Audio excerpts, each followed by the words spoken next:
안녕하세요. 책 읽어주는 에젤 강미경입니다. 전영순 집사님은 원래 강남에 아주 잘 나가는 약사였다고 합니다.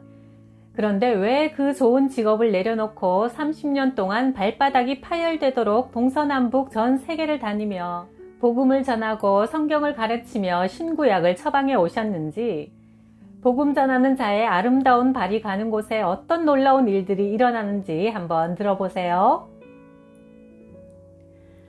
나는 약학대학을 나와서 강남에서 약국을 운영하며 돈을 잘 벌었다. 남편은 29살에 대학 조교수 발령을 받았는데 미국에서 박사학위를 받는 게 나중에 더 좋을 것 같아 미국 유학을 권했다. 돈은 내가 계속 잘 벌 자신이 있었다. 1984년 마침내 두 아들과 함께 미국으로 가게 되었다. 매사추세츠주로 향하며 착륙을 위해 비행기가 저공 비행할 때 아래를 보니 집들이 모두 홍수로 물에 잠겨 지붕만 보였다. 그때까지만 해도 내 인생에 홍수가 날 줄은 꿈에도 몰랐다.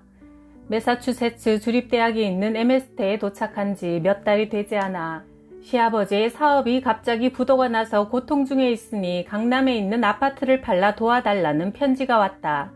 너무 속상해 눈물이 절로 흘러나왔다.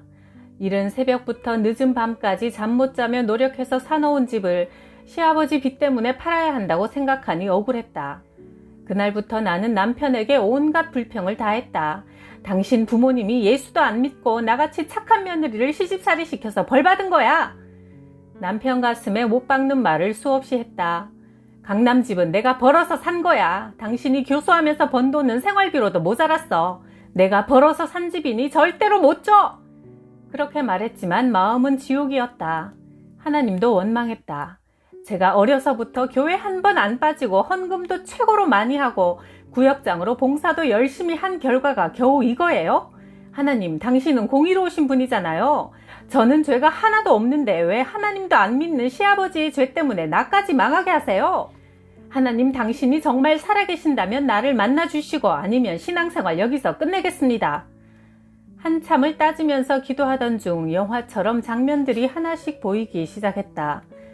약국을 운영할 때 세금을 적게 내려고 이중장부를 써서 모은 돈으로 저축하여 집을 사는 모습, 약국이 잘 될수록 예배 시간에 점점 늦어 허둥대며 교회로 뛰어오는 모습, 내 앞에 앉은 분이 예배 중에 계속 우는 것을 보고 속으로 죄 지은 게 있으면 그때그때 바로 회개할 것이지 왜 한 주일 동안 쌓아두었다가 주일날 저렇게 울어서 남들 예배 드리는데 방해하는 거야? 정죄하는 모습들이 떠오르자 30년 동안 살면서 어쩜 그렇게도 많은 죄를 지었던지 울고 통곡하며 회개했다. 교회 다니면서도 세상 사람들이 짓고 사는 죄를 다 지었으며 그래도 남들도 다 하는 건데 뭐 어때? 하며 죄인 줄도 몰랐고 겉으로는 거룩한 사람인 척 했으나 실상 나 자신을 들여다보니 이중인격자의 가증한 인간이었다. 하나님을 제대로 만나지 못하고 형식적인 신앙생활만 하던 바리새인이 바로 나라는 것을 보여주셔서 제가 잘못했습니다. 용서해 주세요. 회개하자. 주님의 음성이 들려왔다. 영순아, 네가 나를 사랑하느냐? 나는 너무 놀랐다. 처음 들어본 하나님의 음성이었다. 죄만 짓고 살아온 내게 주님께서 사랑으로 찾아와 주신 것이다. 나는 두렵고 떨리는 마음으로 고백했다. 지금까지 저는 주님보다 이 세상의 헛된 것을 따라 살아왔습니다.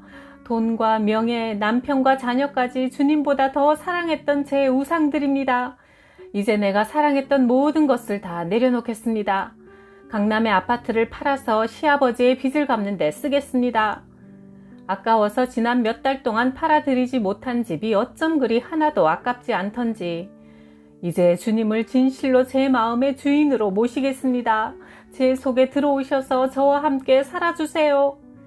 모태신앙이었지만 나는 그날 주님을 처음으로 진실되게 영접했다. 그러고 나니 지옥 같던 내 마음속에 평안이 임해 뱃속에서부터 찬양이 터져나왔다.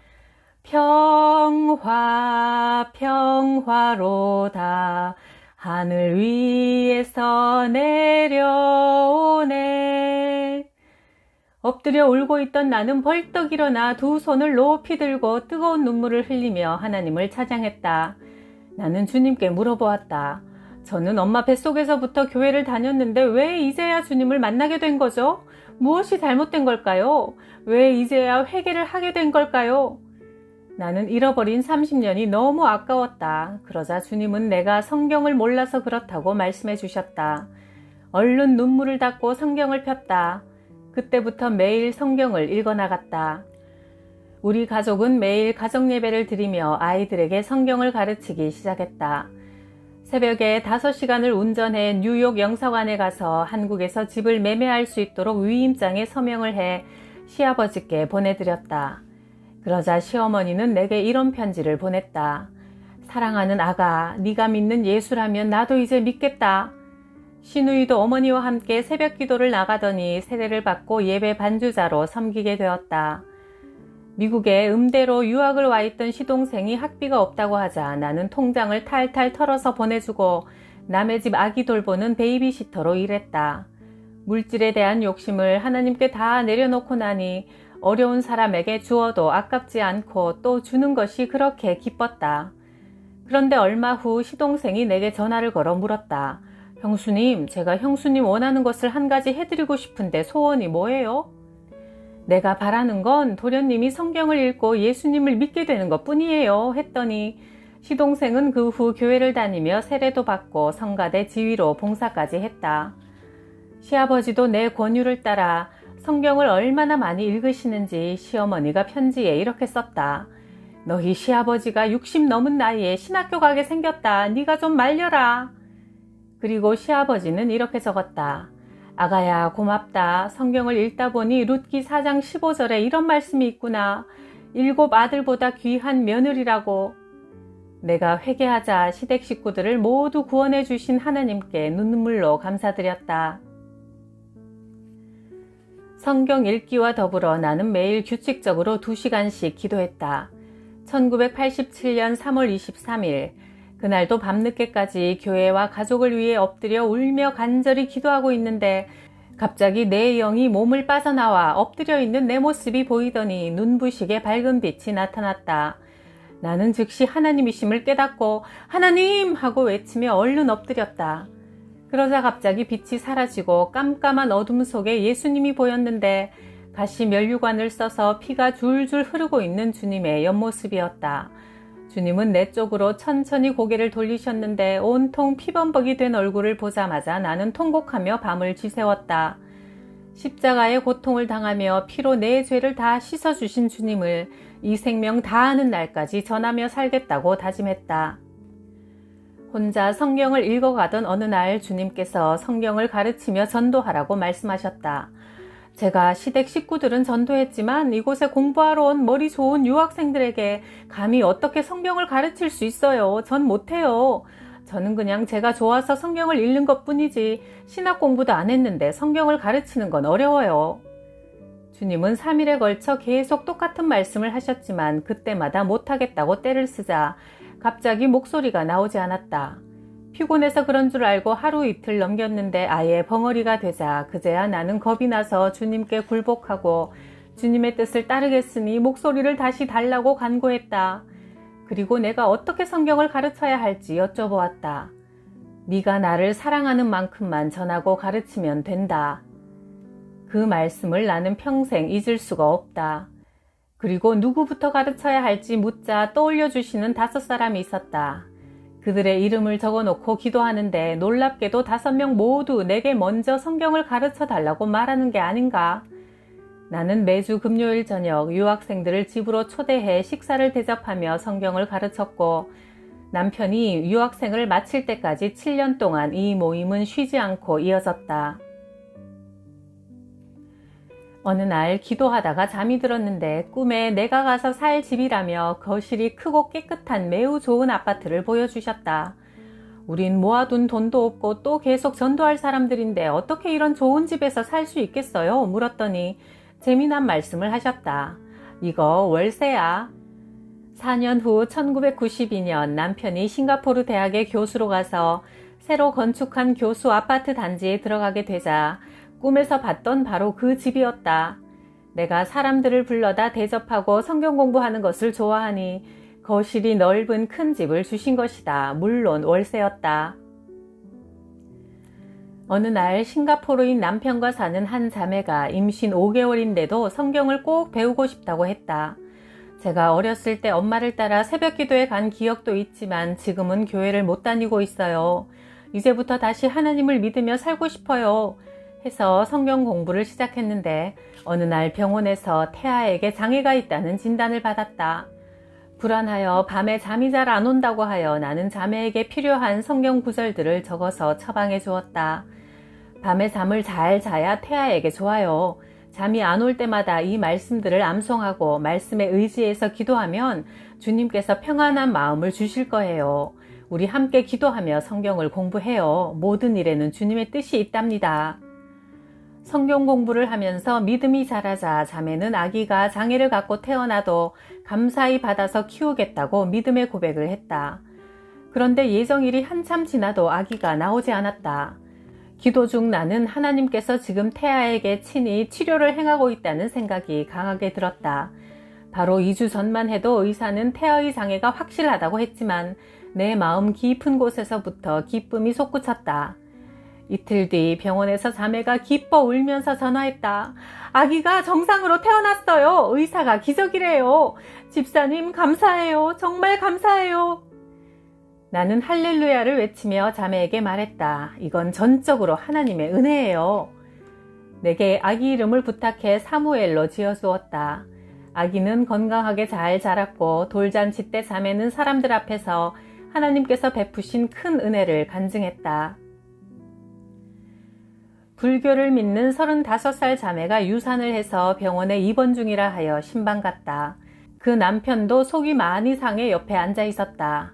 제가 아내분을 위해 기도해도 될까요? 하니 아내가 중고등학교를 미션스쿨에 다녔어요. 기도해 주세요. 했다. 나는 병실 바닥에 무릎을 꿇고 간절히 기도했다. 하나님, 이 일이 자매가 주님께로 다시 돌아오는 계기가 되게 하시고 잘 회복되어 다시 건강한 아이를 갖도록 도와주세요. 누워서 기도를 듣고 있던 자매가 아멘 했다. 퇴원 후 함께 성경 공부를 하며 합심으로 기도했더니 성경 공부한 지 5주 만에 자매가 다시 임신을 했고 드디어 건강한 아기가 태어났다. 독실한 불교 신자인 친정어머니가 손자를 보러 와서는 내가 절에 가서 부처님께 열심히 빌어서 손자가 태어난 거야 한다며 어머니를 전도해 달라고 부탁했다. 나는 새우, 갈비 등을 준비해 찾아갔으나 예수 믿는 나를 집에 들이지 않으셨다. 그래도 싱가포르에 와 계실 때가 아니면 언제 또 만나서 복음을 전할까 싶어 기도하며 또 찾아갔더니 두 번째 갔을 때는 손님인 나에게 시원한 물이라도 주시려고 냉장고를 열어 찬물을 유리컵에 담고 내게 건네시는 순간 갑자기 으악 소리를 지르며 컵을 놓치는 바람에 유리컵이 깨져서 물이 쏟아졌다. 내가 깜짝 놀라서 어머니 왜 그러세요? 하니 이런 말씀을 했다. 내가 어젯밤 꿈을 꾸었는데 어느 강가의 왼편에서 나는 불공을 들이고 있고 오른편에서는 단발머리 한 여자가 하나님께 기도를 하고 있었어요. 그런데 내가 부처님께 빌면 강물이 확 다 빠져나가고 단발머리 여자가 기도하면 다시 강물이 흘러 들어와 넘치더라고요. 무척 기분이 나빴겠는데 내가 물을 주려고 당신을 쳐다보니 꿈에 본 단발머리 여자라 너무 놀라서 그만. 나는 즉시 어머니에게 복음을 전했다. 어머니, 하나님이 살아계셔서 우리에게 복 주시는 분임을 꿈을 통해 어머니에게 알려주셨네요. 처음에 어머니는 복음을 거절했다. 나는 죄 없어요. 평생을 착하게 살았다고요. 그러나 그 후로 딸이 성경 공부하는 것을 옆에서 듣더니 예수님을 영접하셨고 한국에 돌아가신 후 남편이 임종할 때 딸이 들려주는 말씀과 찬양과 기도 속에 고통 없이 평안히 천국에 가는 모습을 보고 정말 천국이 있는 모양이다. 나도 앞으로 예수님 잘 믿고 살겠다 하셨단다. 어머니는 그 후 교회에서 전도 특공대가 되어 행복한 전도자로 사시다가 권사님이 되셨다. 한 권사님이 남편이 간암으로 2개월 만에 죽은 후 시험에 들고 낙심해 교회를 안 나간다고 했다.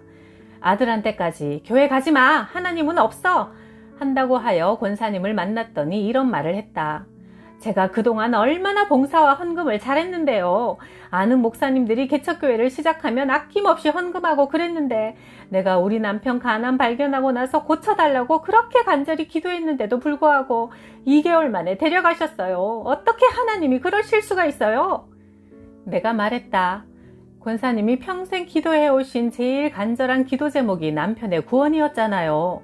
이야기를 들어보니 하나님께서 그 짧은 시간에 남편이 주님을 믿고 천국 가실 수 있도록 인도해 주셨고 권사님의 평생 기도 제목이 응답되었는데 그 은혜는 다 잊어버리고 원망만 하시면 되겠어요?